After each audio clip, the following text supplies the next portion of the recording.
This is Bob Maloney from my MMA News, and it's fight week at USKA Fight Sports. It's on. I am with Gary Grant Jr. Gary is, the matchmaker, the president at Mr. Do-It-All at USKA Fight Sports. But Gary, before we even talk about this big event coming up, one that I am so pumped for, there's some amazing fights you have lined up. Listen, let's go over this past weekend where you were inducted in the Bare Knuckles Fighting Championships Hall of Fame.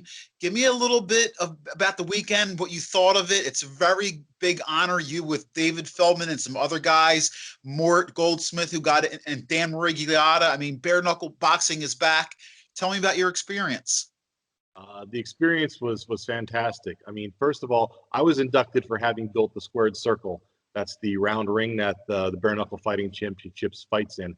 And 2 years ago, I didn't even know what bare knuckle boxing was. I met Dave Feldman. I already knew Dave Feldman, but we got on this path, and it took me right up here to the Bare Knuckle Hall of Fame. I was just humbled. The weekend was fantastic. The people were fantastic. Friday night was kind of a meet and greet. We got to watch a fight, and it was narrated by Billy Backus, the guy fighting in the fight. That was amazing. On Saturday was the introduction, and we did things with the post office cancellation stamps, and you might know more about that than I do, but we signed these stamps. It was really cool. We got these great trophies sitting on my desk right here. We got these championship rings. I don't know if you could see that, but oh my God. It was absolutely an amazing experience. On Sunday, we hung out at a place called the Pollywog Holler. And if you're up in New York in the Belfast area, because that's where the Hall of Fame is for bare knuckle boxing, the Pollywog Holler is one of the most unique experiences of my life. It's just out in the middle of nowhere. It's just a little village. You have to get to it on foot. You cannot drive to it. But just everything was fantastic. And just, the induction ceremony, Scott Bird did such a wonderful job, man. I'm truly blessed. In my acceptance speech, I said, if I'm not the luckiest man alive, that title does not exist. It was just humbling experience. That's great, man. I'm so happy, man. Hall of Famer, baby. Hall of Famer, Gary Grant. Thank you. It's fight week.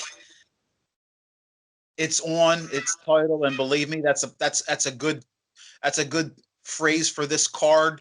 I haven't gotten to talk to everybody on this card, but I have talked to some, and there is some amazing fights on this card. If you want to talk about the whole card or want to highlight a few fights, please be my guest, because I'm really excited. Some great matchups. Well, first of all, this card almost did not happen because June, July, August cards really, really scare me. And I kind of put a feeler out there for anybody who wanted to do the show, anybody who wanted to participate. We had a lot of great feedback, and a lot of other promoters, it must scare them as well, because a lot of other promoters didn't do anything over the summer. And I think that benefited us this time around. So once we got going in the right direction, I saw we were going to get some fights. We locked it in. And my idea at first, Bob, was, I've had this fight thing going since December. I've been in charge. My first idea was to go back to the fighters, that the good fights that almost happened but didn't happen on previous cards. And I did. I went back through them one at a time, and I said, hey, you told me at the time that you'd make this right in the future. Do you want to do this? And a lot of guys did. And it was a very unique approach. And that's how we got the first couple fights. Brandon Miller, who's out of Maisonet's, I got the card pulled up in front of me, George Miller. He's fighting Brandon Davis. That's why I said Brandon. That fight was when Brandon Davis had to pull out of work. He promised me, if I get another shot at this, I'm doing it. And he did. He was the first one to step up. I think that was our first poster. Josh Lawler and Noah Devane Schutz. Josh got a concussion training for this fight a couple months ago. It wasn't able to happen. We were able to put it on this card. We almost had a couple more really, really good ones, Bob, that we almost got on this card. But that's how the card came to be. But, I mean, it is stacked. I mean, I'm looking at it right here. First fight, Dan Miller and Luis Chavez. That's a debut fight, but coming from great gyms. Reggie Carter and No Bello. No Bello stole the show at the Hamburg Fieldhouse because he was looked like a foot shorter than his opponent. He comes out of Algio MMA. And if you ever want to take a fight and say size and looks and things like that don't matter, watch what happens in here. No one in that gym No one in that gym picked No Bello to take that fight. Josh Lawler and Noah Domain Schultz, that's the third fight of the night. That could be co-main event on an amateur card. That's a huge, huge fight. Sean Malloy, Tyrone Harris. I don't know a whole lot about those guys, but they both got some fights under the belt. It looks pretty competitive on paper. George Miller and Davis, that's a heavyweight fight in the first half of the card. Going to be huge. Eric Dowd, he's coming back. He's at Tiger Schulman's. He's going to have a huge crowd for him, fighting Joshua Rugg. Luis Polo and Joseph Cole round out the first half. That fight, these guys got like 20 fights between them. That's going to be an amazing fight. It's just in the first half of the card. As we get into the second half, Chris Stanford and JJ Varamondi. JJ, you call him a blue chip prospect. And if he's not a blue chip prospect, I don't know what is. Chris Stanford, I've been talking to this guy. He's like, we've seen his fight. We're not worried about it. We're walking through this guy. That's a recipe for an explosion, right?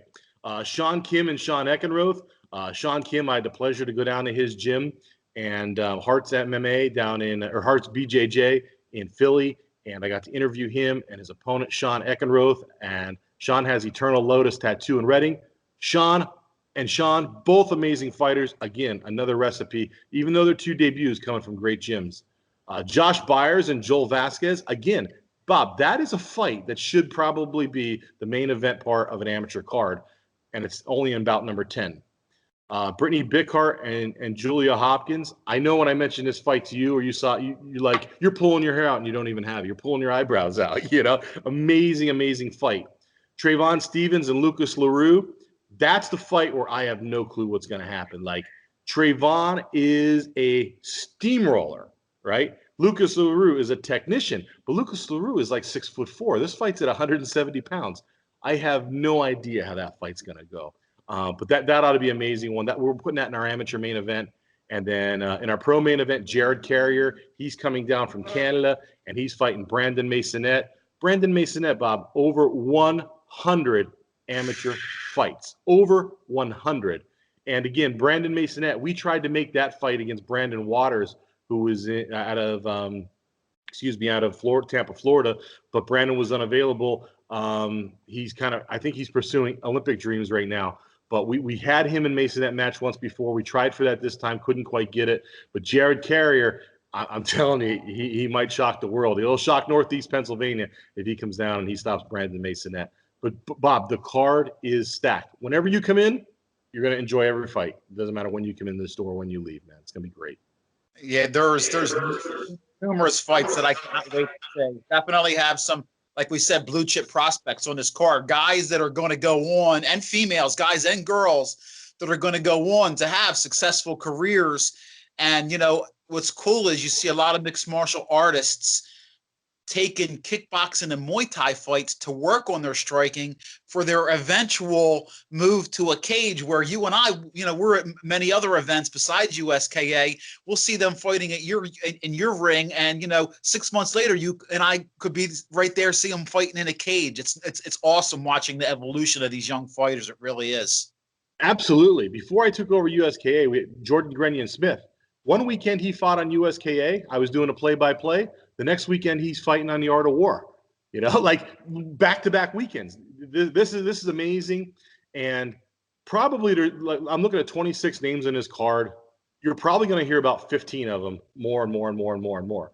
No matter how the fights turn out. The reason I postponed this video until 3:30 today was I wanted to listen to the Joel Vasquez interview before we got on here, And like he said, no matter what happens in a Vasquez-Byers fight, both of those guys are going to come out on top. Yep. Joel's a classy dude. I go back, like I said, I was there for his first amateur fight in 2012. So Joel's one of those guys that, you seen him. He had a vicious knockout at your last event, Joel. So Yeah, absolutely. Head kick, huge head kick. And hey, I know this isn't about this, but the main event in the first fight that I did is when I took over at USKA. The main event was Ross Levine, and he knocked the kid out with a head kick.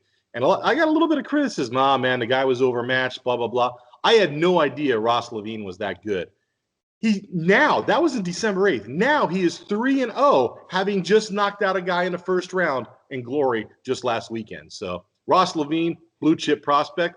I'm telling you, when I get the chance to bring him back to USKA, he's going to headline a card, no doubt about it. Yeah, he was. I was thrilled that I got to see him perform in person. Like you said, he's killing it right now on the professional circuit, and we basically had him for his last amateur fight. It was just amazing performance for sure. You never know where you're going to. You never know where you're going to see. The stars of tomorrow at, and they're going to be right here at USKA. It's on, baby. Do you love that name or what? Like, I thought it was going to be a little corny at first, but I told my poster guy, and these. Oh, by the way, these posters I thought were the best we've ever seen. I thought they're fantastic, and my poster guy is Mike Bickings. Mike Bickings does all the poster work for these fights, and I messaged him like, these are so much better than anything you do for Art of War, man. Like, they're just amazing. And then with that little "it's on" thing, I mean, it just, everything seems to be going in the right direction. Right now, I just got the email from Greg Serb, 26 fighters on a list. 4 of them need like a picture of their driver's license, maybe their blood work. So right now we're looking really, really good fight week with the deadline on Wednesday for blood work and paperwork. So beautiful. Listen, before you go, any shout outs or anybody you want to throw some love to before we go? I know your ring and your cage crew they're right there, part of your backbone. Who throw out some love for your people. Yeah, Tyler and Alexis, they're absolutely my backbone. They're the behind the scenes people at these fights. They put my ring together, my cages together.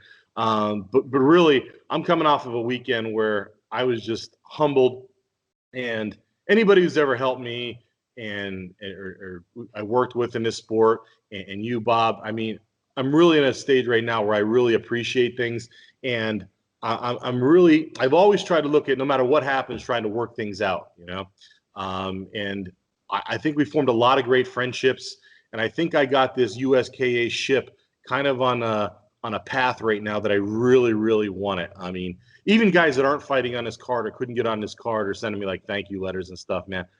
Bob, I'm the luckiest guy alive, and it's because everyone that's watching this, it's because of them, man. I sincerely thank every single person who supported us from the beginning and that are with us, man. Thank you so much. That's my man, Gary. The Hall of Famer, baby. The Hall of Famer. Gary, have a safe trip over to Allentown, and I will see you ringside on Saturday night, my friend. I can't wait, my friend. I'll see you there.